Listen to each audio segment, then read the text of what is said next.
20 inches, so rain is necessary. But once you get that energy moving towards South Texas, you've got fingers crossed. Houston doesn't get anything but a few clouds to tap down the heat, but Corpus Christi to Brownsville will take it. Don't forget the governor in the state of Texas, so worried about the rain, putting out a disaster declaration because of wildfire danger and then the water restriction situation. So any amount of moisture for South Texas is a bonus at this point. And the majority of these counties in South Texas are currently under burn bans. So to see this moisture coming to South Texas is nice. Is it where we need it the most? No, we need it farther north, a little closer to the hill country, up near the capital, up in Austin. But there will be a lot of moisture associated with this. With PTC 9, we could see upwards of 7 inches worth of rain in some isolated areas. And the winds are also going to be a thing. I think what you're seeing here too is a recognition of that moisture. When you put the tropical storm watch just a little further northward, that's also an indication of a pull of moisture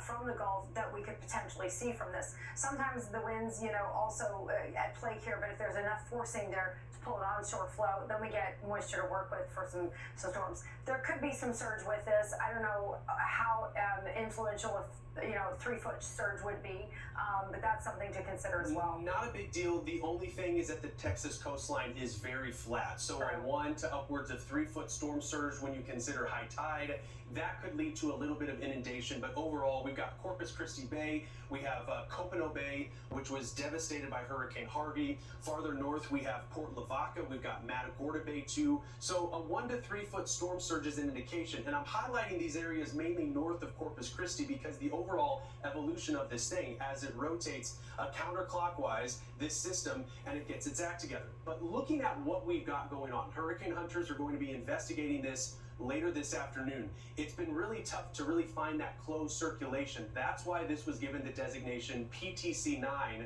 because we don't have that organized, at least core yet. But that can happen very fast. We see it all the time. We think back to as recent as 2020, Amy.